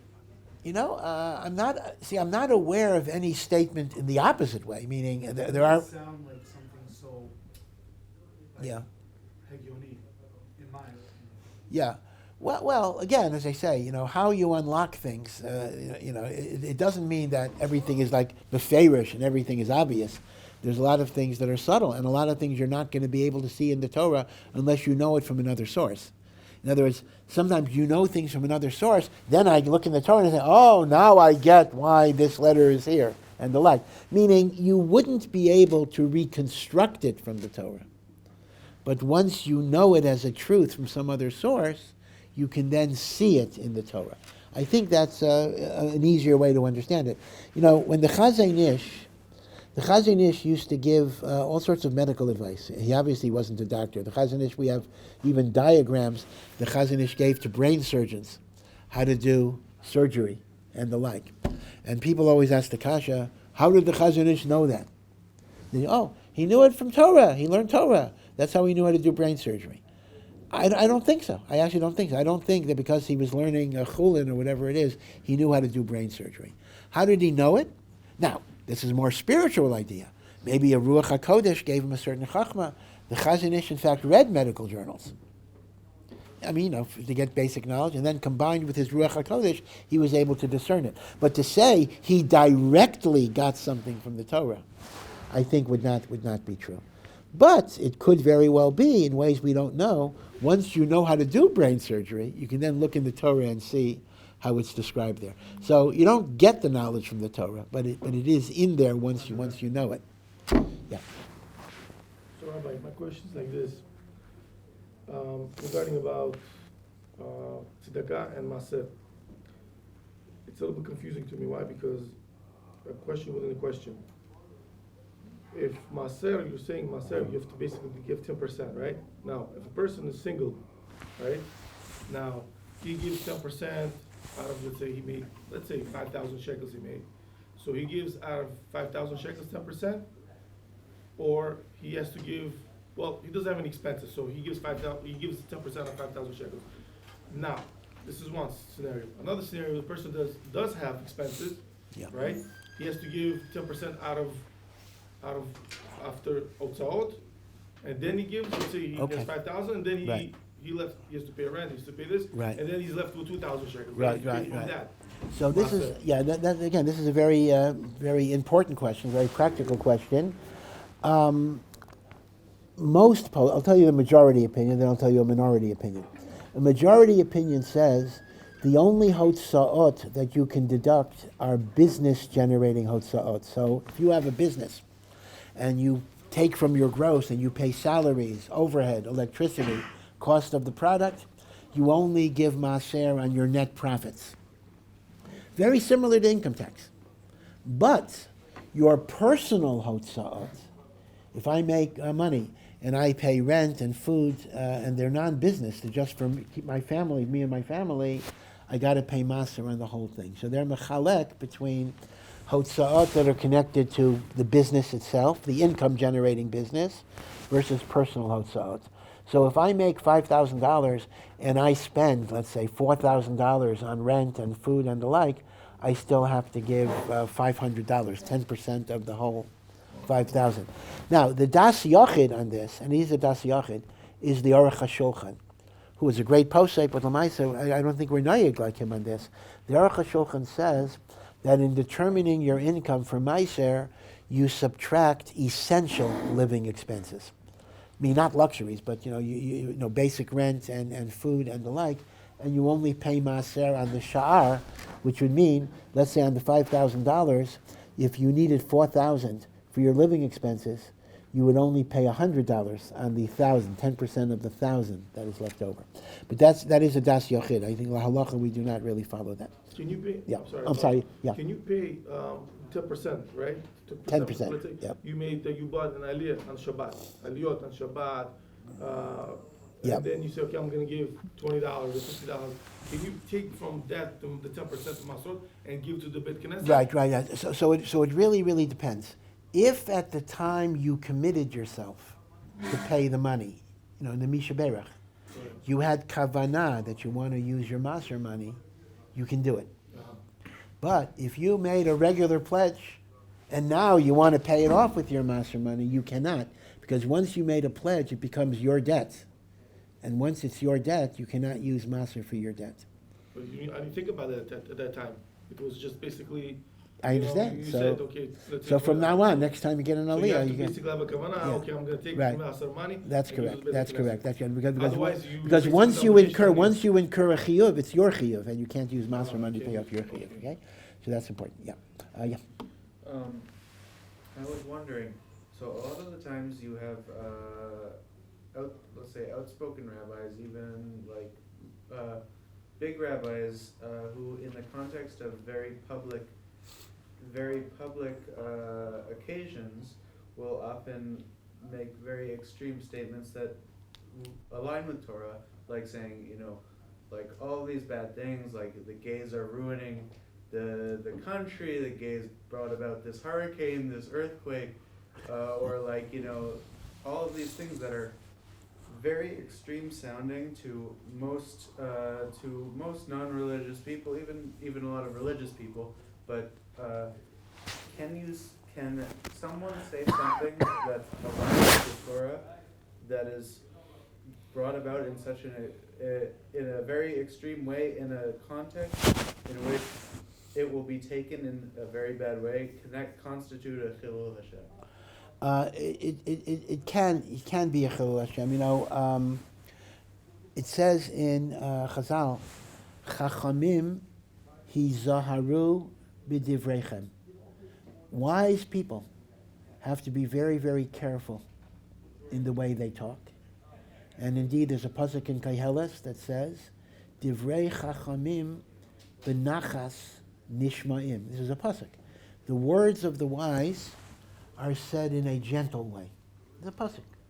Because to be effective, you have to determine, even if your message is true, and first of all, without nevuah, I don't know if we even know it's true, that this avera causes this avera. You say a bus turns over, it's because of gays. Well, maybe a bus turned over because of sinas chidam. You don't know. But even if you know, There's a way of saying things. There's a time and place of saying things. And a chacham has an achrayut to say things in a way that people will be able to receive it and learn from it and the like. So potentially, if it's said in a way that turns people off, that antagonizes people, and it didn't have to be done that way. Again, if it had to be, see, again, sometimes if you have to do it that way, then whatever happens, happens, and that's God's problem of Chilul Hashem. So sometimes you got to take a stand. But if you could have said the message in a way that wouldn't have caused that type of adverse reaction, you are accountable for the Chilul Hashem that it does create. Again, Shlomo HaMelech, Divrei Chachamim Benachas Nishmaim, and Chachamim Hizaru B'Divreichem. It's a very important point. Now, in a way, though, I want to be an equal opportunity basher, not a basher, a relatively gentle basher. I just said a little bit of a criticism on those who are condemnatory, but I also want to point out that we have, unfortunately, movements in the opposite direction, where in the desire to make everybody like you, we kind of water everything down. We have a certain tolerance for deviance and the like, without clearly articulating that something is wrong. That's also a Chilul Hashem. When you distort the Torah and you imply that the Torah permits things that are really prohibited. So there can be Chilul Hashem at either one of those extremes, you see.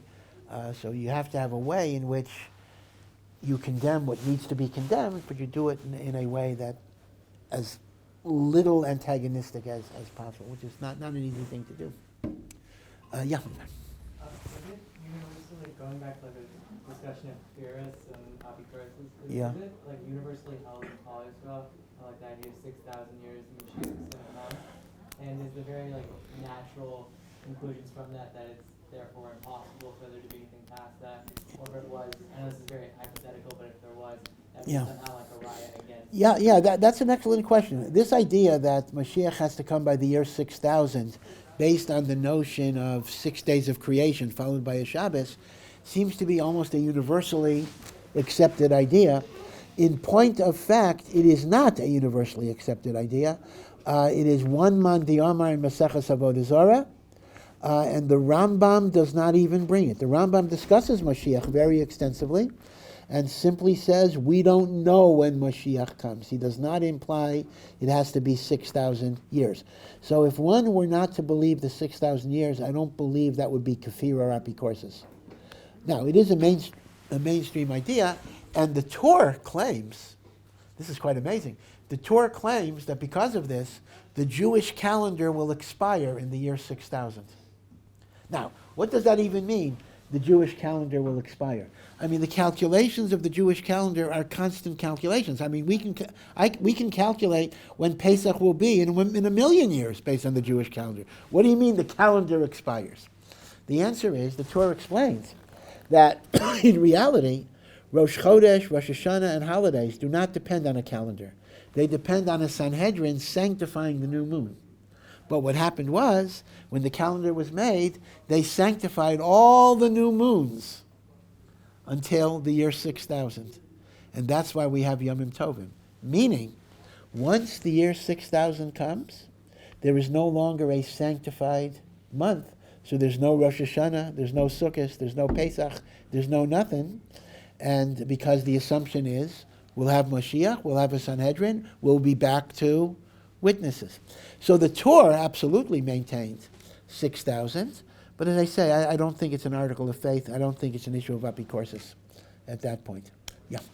Listening to Shir on YouTube considered Talmud Torah, and what the idea is not to do well listening to Shir, and the other to BRACHA. Yeah. So is listening to a shir on YouTube Talmud Torah? It depends what shir you're listening to. Oh, mine, for sure. I hope. I hope it is. Yeah, sure. I mean, why not? I mean, if your mind is occupied with Torah thought, I mean, let's say you're not listening to a shir. If your mind is thinking about Torah, you are Makayim Talmud Torah. So certainly you're listening to a shir, that's fine. Now, since you're not allowed to think of Divrei Torah in the bathroom, so you can't listen to a shir of Torah in the bathroom because of the thoughts. Now, answering Amen to a bracha that you hear on YouTube, you certainly do not have to answer Amen to it. And not only YouTube, which is recorded, but even a live Zoom a live Zoom thing where you're mamish hearing it at the same time it's being said, there's no amen that you have to answer to a Zoom share. Yeah, last question. Is there a place for impressing people closer? For impressing people? Impressing. In other words, just to give a good impression? Yeah. Uh, You have a good deed or something like that to impress somebody. Well, it depends on how you want to do it. Meaning, there is a concept in Judaism, certainly, that you should be someone that tries to be likable, that people like, that you should present yourself in such a way that ruach, right? Chazal say, "Kol sheruach habriya shneicha imenu." If people get pleasure from your company, ruach hamakom neicha imenu, you're making Hashem happy. So there is a concept that I try to behave in a way that people will think of me as a good person. And that's for a number of reasons. You're making your Kiddush Hashem. Also keep in mind that your reputation is a very valuable asset in terms of your capacity to do good. If you're a person that is well regarded, then you're able to be a person that can influence people in positive ways. So in that way, impressing people is good, but as I say, I'm talking about impressing people by your character, by your midos, by your kindness. If you simply want to impress people by your money or whatever it is, I would say that that's not necessarily such a great thing. Okay, so it depends how you want to be impressive. I think of the beautiful little story with Rav Steinman. This is such a cute story, in which a man in Bnei Brak went to Rav Steinman and said to him, "You know, I'm a businessman." He was a wealthy guy, and I have to get a new car because I have to impress my clients. But I'm afraid there'll be an ayin hara. People will look at me, my new car, and they'll be jealous of me, and there'll be an ayin hara. So Rav Steinman said to him, very like a straight man, he said to him, "Have you finished Shas?" He says, "No." He said, "Do you learn every day?" He says, "Not every day." So Rav Steinman says, "I don't understand your question. What are people going to be jealous of exactly?" He just said, "Why would people be jealous? Because you have a fancy car?" So be careful that you don't want to impress people with superficial things. Okay, thank you. Be well.